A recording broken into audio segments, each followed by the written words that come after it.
Welcome back to the Wealth Actually podcast, the show that features artists, entrepreneurs, experts, and commentators that will give you the right knowledge, planning, and guidance so you can preserve your assets and enjoy your wealth.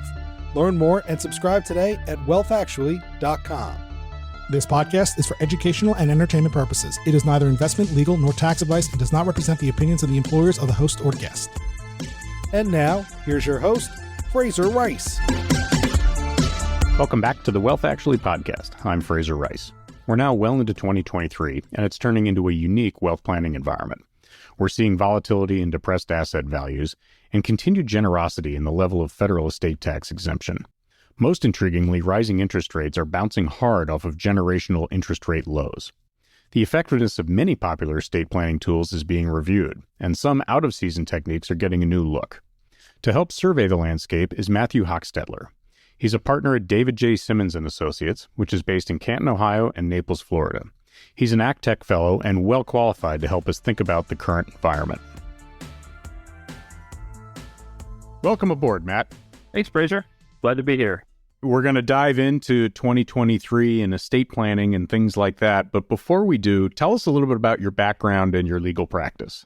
So I'm an estate planning attorney specializing in serving high net worth individuals and their family businesses, family offices, and private trust companies.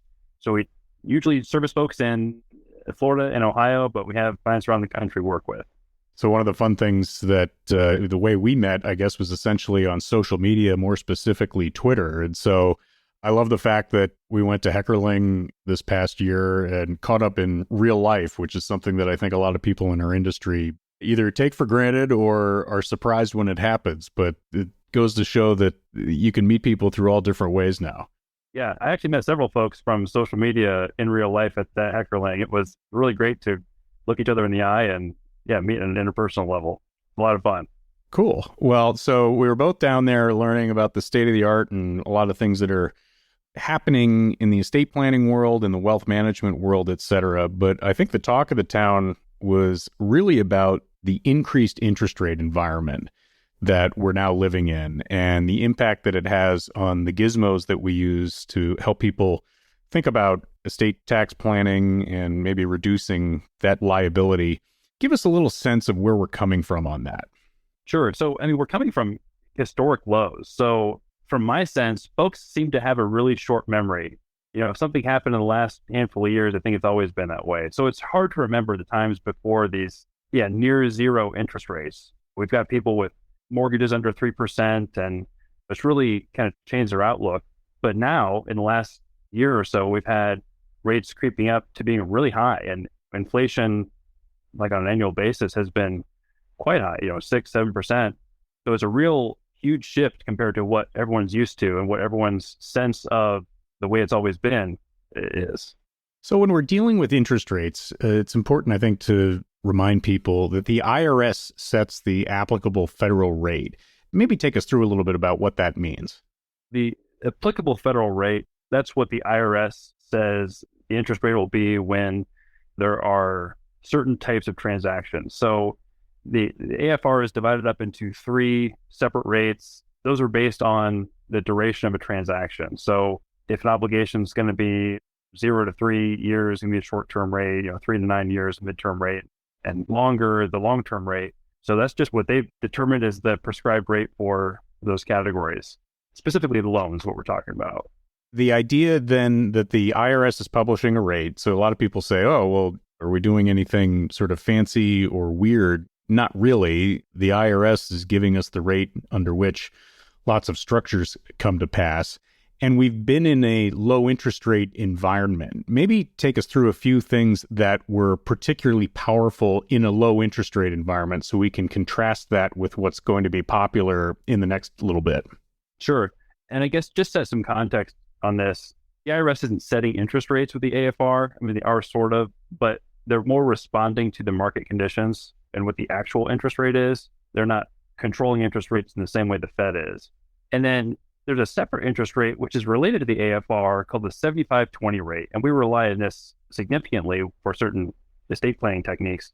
And it's tied to the AFR because it's 120% the midterm rate to the nearest 0.2. And the midterm rate is the 3 to 9 year rate. And to provide some additional context on that, back in 2021, it was under 2%. It was under probably 1% actually. And now the 75/20 rate for March is 4.4%. I mean, it's significantly higher than it was, but in the big scheme of things, it's not the stagflation numbers we saw back in the 80s.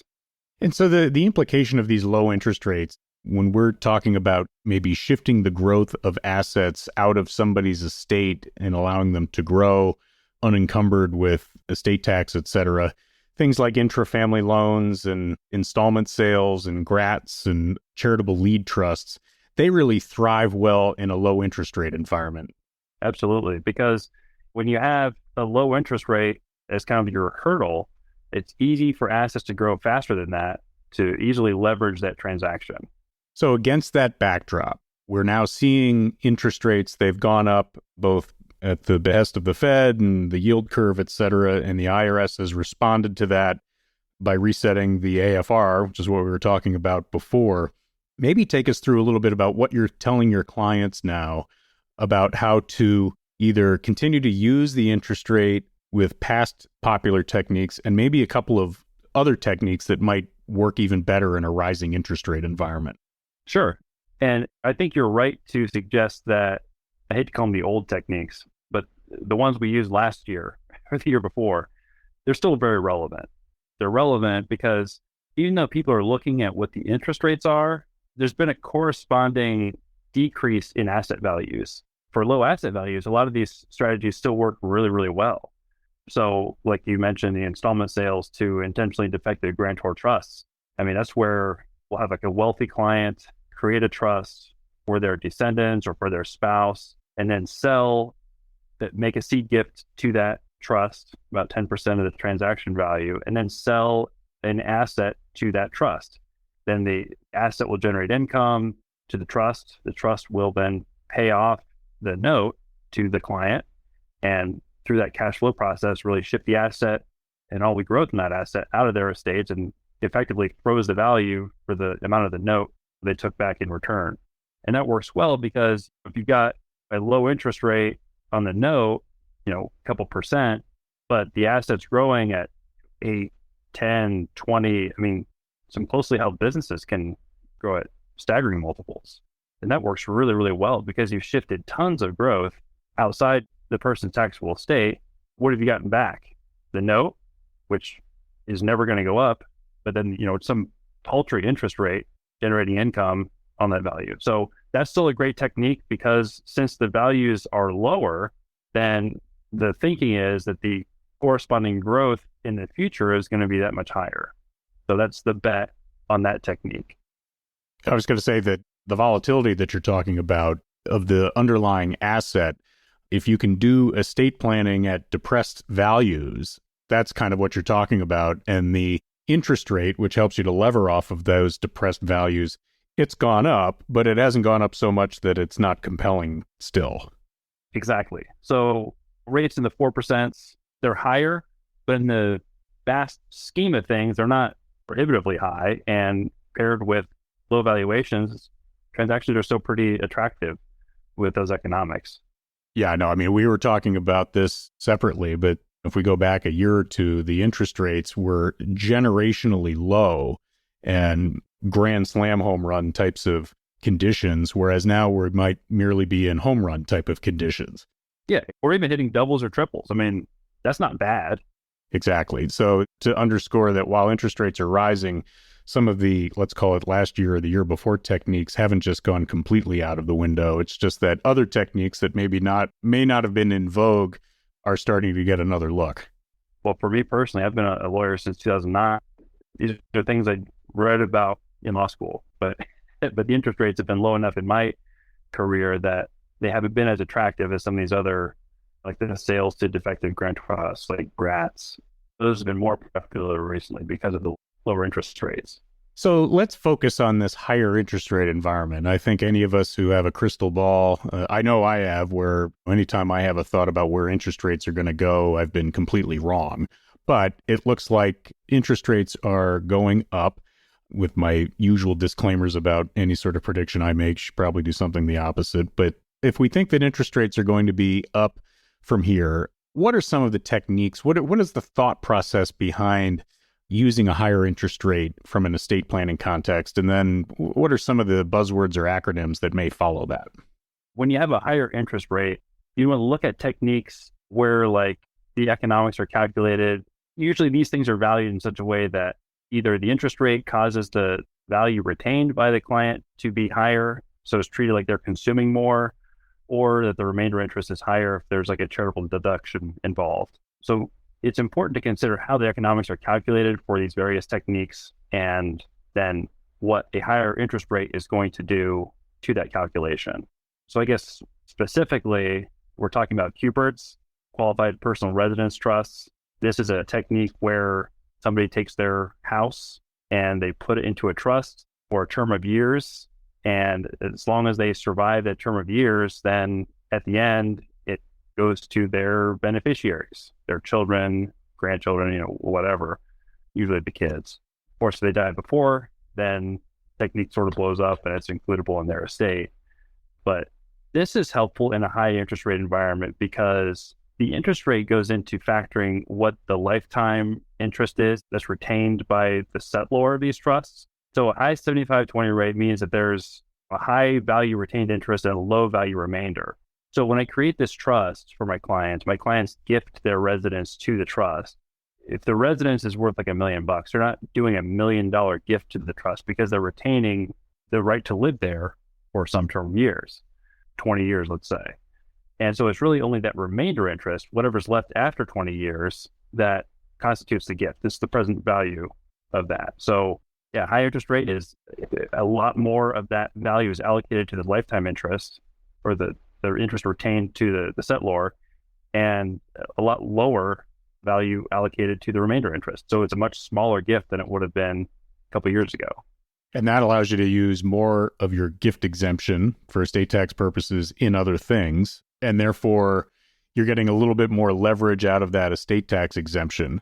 Good time now to remind people that the estate tax exemption is $12.9 million per person. It's going to go up a little bit more for the next few years until the end of 2025. That's also generationally generous. And so when combined with volatility and market values with the state of the interest rate world right now, you've got kind of an interesting, good, perfect storm for the purpose of estate planning if your goal is to avoid the estate tax as much as possible. Absolutely. Even if you're a client who gave away all their exemption between last year and this year, you gained an extra $900,000 of exemption, $1.8 million per couple. That's a ton. You can do a lot of additional planning this year that you might not have been able to do last year. So the QPERT, the Qualified Personal Residence Trust, that's a tool in the toolbox, an acronym, some of the alphabet soup that we throw around here.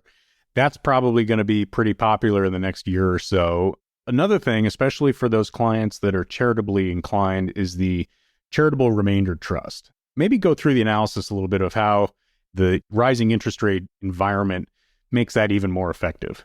So for this, you get a charitable deduction, an income tax deduction, or a gift to a charitable remainder trust. And your income tax deduction is determined based on a computation using the 75/20 rate and life estate factors from the regs. So this is just a table in the Treasury regulations. The way this works out is a larger 75/20 rate results in a larger present value and a larger income tax deduction. So that's an attractive option now. For the same amount of money gifted to a charitable remainder trust, you get a larger deduction now than you would have 2 years ago. So the increased deduction is great on the income tax side of things. The client gets a nice deduction. This often pairs well with a liquidity event, or if you're selling a business and you're recognizing some big pop in your tax return. But it also is interesting because for those clients that are concerned about income later on, the trust itself provides an income stream back to the client. Absolutely. There are two flavors of this. There's the charitable remainder annuity trust, the CRAT, we like to call it in our alphabet soup parlance. And that's where the settlor takes back like a fixed dollar value, $10,000 a month, for instance. The other flavor is the charitable remainder unit trust. And it's a fixed percentage, but it's a variable amount of money. So it could be 5%, let's say they get back every month or every year it would be. You could take the payout however you want. But yeah, that's going to fluctuate based on the value of the assets in the trust. It's valued annually. Generally, when there's higher inflation and a higher interest rate, those values will grow quicker, and you get to participate in the upside of that growth with the unit trust because it's a fixed percentage. Whereas if the fixed dollar value of the CRAT, then you're stuck. Your interest is going to be worth less each year there's high inflation. So lots of clients are choosing that CRUT option to get that inflation protection. So remind me too, I mean, this is also an interesting vehicle for people who have sort of low basis, highly appreciated stock because you get capital gains avoidance. Have I got that right? Yeah, you can transfer assets that are low basis and avoid the capital gains exposure on that by transferring to the trust. That's a charitable entity. So by avoiding the capital gains taxes, you get a larger pot of money from which to take your income stream, and you can be a lot better off economically by using that strategy for sure. The QPERT and the charitable remainder trust, we think those are going to be getting increasingly popular in 2023 and going forward. How are you advising clients with the sunsetting that's happening at the federal level in 2026? We talked about how the difference between 2022 and 2023, there was additional exemption.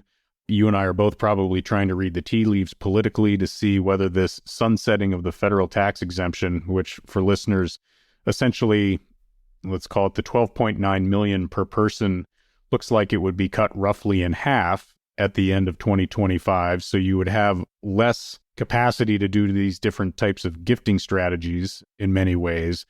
At the same time, we're coming off of many different examples of how Congress either extends or even increases the capabilities of estate tax avoidance within the statute.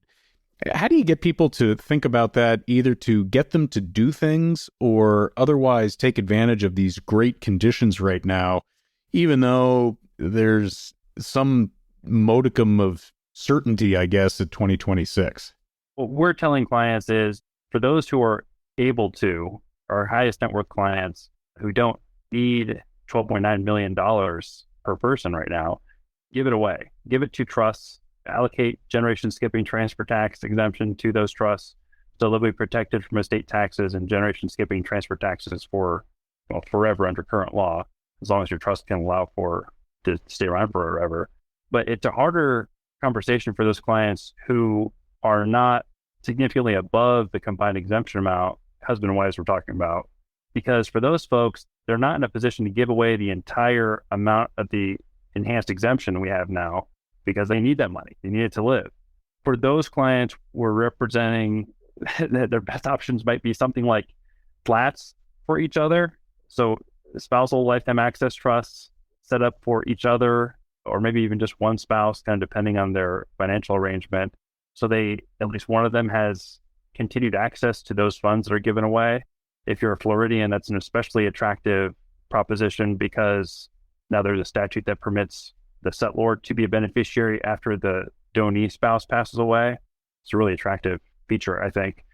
But otherwise, if they're not even in a position to give that much, then focus on those assets that are going to grow the most and give those away. Sell them to irrevocable trusts that have GST exemption allocated to them. Do what you can. What makes this difficult is we have 12.9 million of exemption. Half of that's going to go away. If we give away half of it now, at the end, when it's reduced, it's treated like you gave away the half that you're left with, if that makes sense. So that's what makes this just especially tricky. So people have to be really strategic and thoughtful about which planning they engage in and which assets they use. So it's really important more than ever to have that team approach, the attorney, the accountant, the financial advisor, business consultants, to get the best educated guess you can on these strategies. We're running through it all the time with clients where the choice of assets important, getting something started is important. But at the same time, as you said, if you gave away only $6 million and all of a sudden it drops back down to 6, you haven't really done anything. But you want to try to take advantage somehow of the generosity that's currently in place. It's as much a financial planning exercise as anything else to understand what you have and what you need to live comfortably going forward, and to avoid that King Lear problem of giving too much away and then all of a sudden you don't have the resources to do what you wanted to do. Exactly. So as we wind up here, we talked a little bit about getting the team approach going and getting on all fours as far as where your personal situation is if you're a client, and then surrounding it with the expertise. What are your other best practices when you're dealing with clients in terms of maybe even timing or getting started early, those types of things? Well, getting started early is going to be absolutely critical. As we look toward the scheduled reduction at the end of 2025, I really think that law firm capacity is going to be a serious issue. If clients wait to do some of these planning strategies, I'm concerned their lawyers, other law firms in general, aren't going to have the capacity to help all these people do last minute planning. It's just, I don't think that's going to work. If a client is serious about this, it's going to be really important to do it sooner rather than later. It's easier to top things off as exemption increases next year and the year following than it is to do, wholesale large plans, large transactions at the 11th hour. I'd add on to that too, that it's not just the law firms that are going to have capacity problems, but the accountants, and this is, I think, understated, but the valuation firms are going to be completely swamped. And for those who are sort of new to this, having a third-party valuation firm valuing the assets that are going into these structures is 1,000% vital in order to give these structures the durability to withstand any future scrutiny. And you can't just have a note from mom saying that your business is worth X amount. You've got to go through a third-party valuation firm in order for a gift to happen. So not just the law firms that'll go crazy in 2025 getting stuff done, but the ancillary components of these things, valuation firms especially, they're going to be triply overwhelmed on this stuff. So good reason to get stuff going early. And valuation is an expensive, time-consuming process, very labor-intensive. So you're absolutely correct on that. Yeah, clients should meet with their advisors frequently, ask, what can I do now? Just constantly evaluate their financial position, their estate position, their tax position, because looking at it now, keeping a pulse on it is going to help them immensely if they actually want to move the needle. Excellent. Matt, this is really informative. Thank you for coming on. How do we stay in touch with you? How do people who hear this show get in touch? Best way is on Twitter. I'm at MRHESQ, or on LinkedIn. I'm pretty active there too. Matt Hochstetler. Last name is spelled Hochstetler, not the way you think. I can attest to that because I've spelled it wrong, I think, 14 consecutive times. So I will hopefully never do that again. That information is going to be in the show notes. But Matt, thank you very much for being on, and continued success. Thank you, Frazer. Appreciate it. Thank you for listening to this episode of Wealth Actually, hosted by Frazer Rice, author of the book Wealth Actually and a leading private wealth manager. Head on over to wealthactually.com where you can subscribe to this podcast, get your own copy of the Wealth Actually book, and connect with Frazer directly. We'll see you next time on Wealth Actually. Frazer Rice is an employee of Next Capital Management, LLC. This podcast is not investment, legal, or tax advice, nor does it reflect the opinions of Next Capital Management. Any opinions represented in the show are Frazer's